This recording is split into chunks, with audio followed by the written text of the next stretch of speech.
નમસ્કાર મિત્રો, અમારી ચેનલમાં આપનું હાર્દિક સ્વાગત છે। શું મિત્રો તમે ક્યારે એવા માણસ જોયા છે કે અતિ કંજૂસ હોય? તો ચાલો આજે હું એક એવા કંજૂસ કરોડમલની વાર્તા સંભળાવીશ જેની કંજૂસાઈનો કોઈ પાર નથી।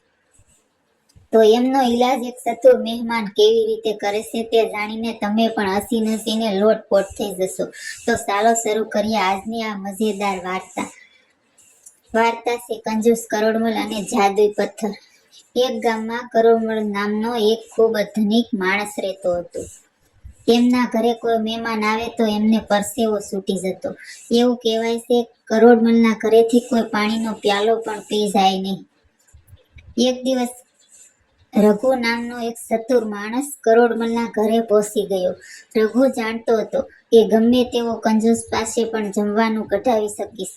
કરોડમલે રઘુને જોયો એટલે તરત જ મોઢું બગાડીને કહ્યું, અરે ભાઈ, આજે તો ઘરમાં લોટ ખલાસ છે અને લાકડા પણ ભીના છે, એટલે રસોઈ બની શકે એમ નથી।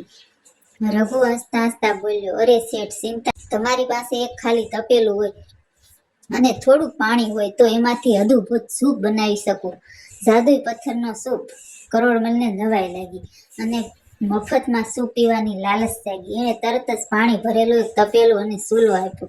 રઘુએ ખિસ્સામાંથી એક સાધારણ પથ્થર કાઢ્યો, ધોઈને પાણીમાં નાખ્યું અને પાણી ઉકળવા માંડ્યું। થોડી વાર પછી રઘુએ ચમચીથી પાણી ચાખ્યું અને બોલ્યો, વાહ, સ્વાદ તો બહુ સરસ છે, પણ થોડું મીઠું અને મરચું હોય તો મજા પડી જાય।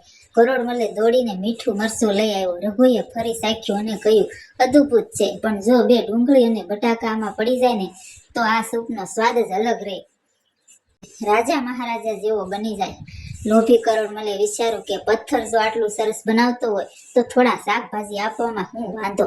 શાકભાજી પણ આપ્યા। ધીમે ધીમે રઘુએ ચતુરાઈથી થોડું ઘી વઘાર માટે માગી લીધું, થોડા ચોખા પણ માંગ્યા અને છેલ્લે થોડી કોથમીર પણ માગી લીધી। થોડી વારમાં તપેલીમાંથી ગરમા ગરમ મસાલેદાર ખીચડી અને સૂપની સુગંધ આવવા માંડી। રઘુએ પથ્થર બહાર કાઢી ખિસ્સામાં મૂક્યો અને કરોડમલને પણ પીરસ્યું। પરિણામે કરોડમલ જમતા જમતા બોલ્યો, ભાઈ, સાસુ કહું, તારો આ જાદુઈ પથ્થર તો કમાલ છે હો, આવું સ્વાદિષ્ટ ભોજન મેં ક્યારેય નથી જમ્યું। રઘુ મહેમાન હસ્યો અને બોલ્યો, શેઠ, પથ્થરમાં જાદુ નહોતો, જાદુ તો તમારી ઉદારતામાં હતો, જે મેં જબરજસ્તી કઢાવ્યો। રઘુ તો પેટ ભરીને જમીને નીકળી ગયો, પણ કરોડમલ આખી રાત વિચારતો રહ્યો, પેલો પથ્થર વેચાતો મળે તો કેવું સારું।